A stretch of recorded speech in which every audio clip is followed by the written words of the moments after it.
Сәлем қыздар, менің арнама қош келдіңіздер. Бүгін сіздерге өте керемет болып шығатын чөберекейді жасап көрсететін боламын. Міндетті түрде осы рецептпен жасап көріңіздер. Арасы шикі болып шықпайды. Видеоны соңына дейін қарап, менің арнама тіркелуді ұмытпаңыздар.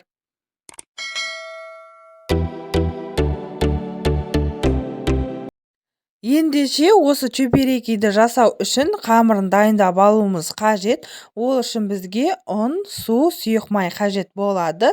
Суымыз қайнаған болуы қажет. Оған 1 шай қасық тұз салып, ертіп қойғанмын.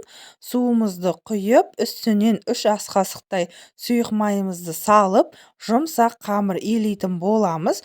Бізде өте жұмсақ қамыр шығады. Дайын болған қамырды орап жарты сағатқа демалдырып қоямыз.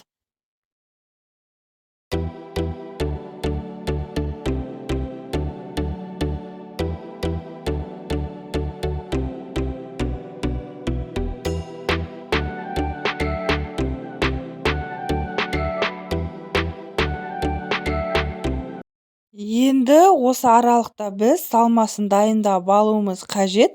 Ол үшін бізге тартылған ет, 2 пияз және де көкжуа қажет болады. Көкжуаны қоссаңыздар да, қоспасаңыздар да, ол өз еріктеріңізде. Майдалап, жіңішкелеп турап аламыз. Содан соң дәміне қарай тұз бұрышымызды қосып, азғантай су құйып, жақсылап араластырып алатын боламыз. Осымен біздің салмамыз дайын.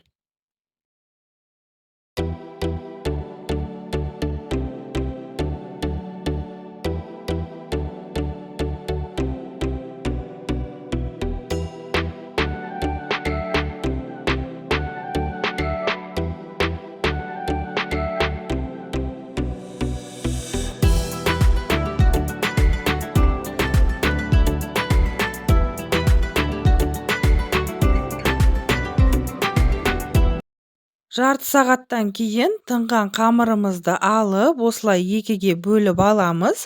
Содан соң майда бөлшектерге бөліп шығатын боламыз. Енді сіздер үлкен кішкентай қылып жасағыларыңыз келсе, ол өз еріктеріңізде. Осылай домалақ қылып барлығын жасап алуымыз қажет.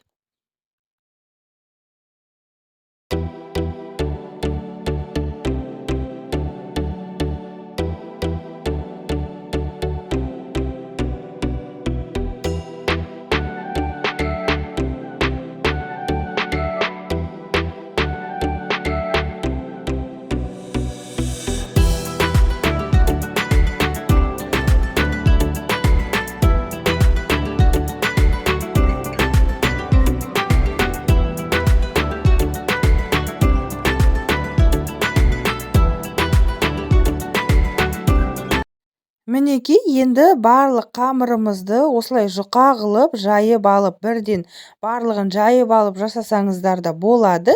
Немесе біртіндеп жайып алып жасап тұрсаңыздар да, ол өз еріктеріңізде.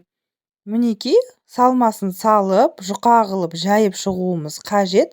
Содан соң қолымызбен жақсылап қамырды бір-біріне жабыстырып алғаннан кейін арнайы кескішпен кесіп шығамыз, немесе вилкамен жабыстырып қамырды әдемілеп шықсаңыздар болады. Ол өз еріктеріңізде.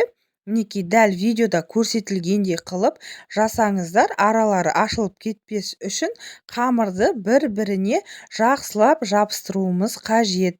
Мінекей, барлық чөберекейді осылай жасап алыңыздар. Содан соң майымызды қыздырып алып, орташа отта чөберекейді пісіретін боламыз. Қатты отта пісіретін болсақ, арасы шикі болып қалуы мүмкін. Осылай біреу, екеуін салып, үстінен майымызды қасықпен құя отыра, осылай пісіретін боламыз. Екі жағын қызартып пісіріп алыңыздар.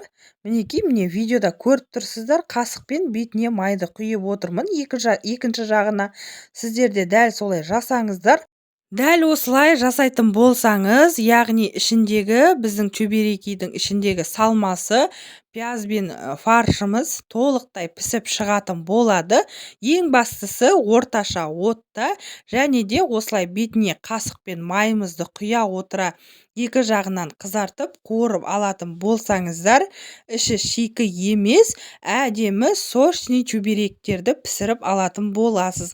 Міндетті түрде осы рецептпен жасап көріңіздер. Егер видеоны соңына дейін қарасаңыздар, менің арнама тіркелуді ұмытпаңыздар. Сіздермен бірге болған Салтанат. Назарларыңызға рахмет.